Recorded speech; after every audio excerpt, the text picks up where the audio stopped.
রূপান্তরকামীদের নিয়ে fashion show, যা প্রথমবার আয়োজন করা হলো দক্ষিণবঙ্গে। দুর্গাপুরে এই রূপান্তরকামীদের নিয়ে একটি ফ্যাশন শোয়ের আয়োজন করা হয়েছিল এবং যেখানে রাজ্যের বিভিন্ন জায়গা থেকে 15 জন রূপান্তরকামী অংশগ্রহণ করেছিলেন। তারা র্যাম্পে হেঁটেছেন, আর যা রীতিমতো মুগ্ধ হয়ে দেখেছেন দর্শকরা। একটি বেসরকারি সংস্থার উদ্যোগেই রূপান্তরকামীদের প্রতিভা তুলে আনতে এই ফ্যাশন শোয়ের আয়োজন করা হয়েছিল। মানে আমার মতে আমার যেটা মনে হচ্ছে একটা মানে হিস্ট্রি ক্রিয়েট হওয়ার ব্যাপার, বিকজ ওয়েস্ট বেঙ্গল এটা ফার্স্ট টাইম যেটা ট্রান্সজেন্ডারদেরকে এতজন ট্রান্সজেন্ডারদেরকে নিয়ে অনলি মানে শুধু ফ্যাশন শো নয়, সেটা কিন্তু এদের এখানে বিউটি প্যাজেন্ট, মানে এদের মধ্যেই কেউ একজন ফার্স্ট, কেউ একজন সেকেন্ড, কেউ একজন থার্ড হবেন।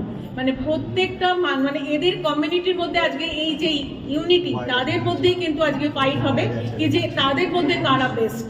এটা হচ্ছে আজকে আমার প্রসঙ্গত, সমাজের এখনও অনেকেই রূপান্তরকামীদের সোজা চোখে দেখতে পারেন না এবং তাদেরকে বিভিন্ন জায়গায় অবহেলিত হতে হয়, কিন্তু তাদের মধ্যেও যে বিস্তর প্রতিভা লুকিয়ে রয়েছে তা প্রদর্শন করানোর জন্যই এই ফ্যাশন শোয়ের আয়োজন করা হয়েছিল এবং মোট 15 জন রূপান্তরকামী অংশগ্রহণ করেছিলেন এই ফ্যাশন শোয়ে এবং র্যাম্পে হেঁটেছেন কলকাতা, সুন্দরবন সহ বিভিন্ন জায়গা থেকে আসা রূপান্তরকামীরা এবং তারা রীতিমতো র্যাম্পে হেঁটে তাক লাগিয়ে দিয়েছেন সমস্ত দর্শক বিচারকদের এবং এই 15 জনের মধ্যে যে লুকিয়ে থাকা প্রতিভা, তাদের মধ্যে সেরা 3 জনকে বেছে নিয়ে দেওয়া হয়েছে পুরস্কার এবং এই উদ্যোগকে সাধুবাদ জানিয়েছেন শহরের সমস্ত মানুষ। তারা বলছেন যে এমন উদ্যোগের ফলে রূপান্তরকামীরাও আর পিছিয়ে থাকবেন না।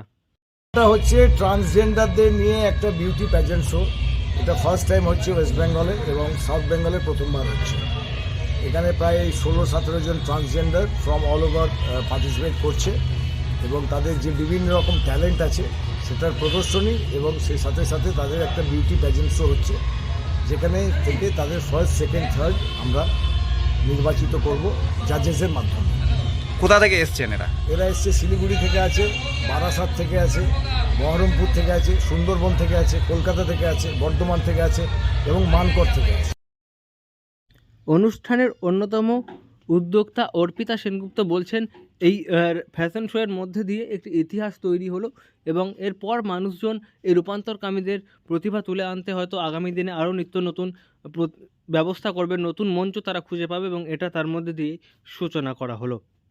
দুর্গাপুর থেকে নয়ন ঘোষের রিপোর্ট, লোকাল 18 বাংলা।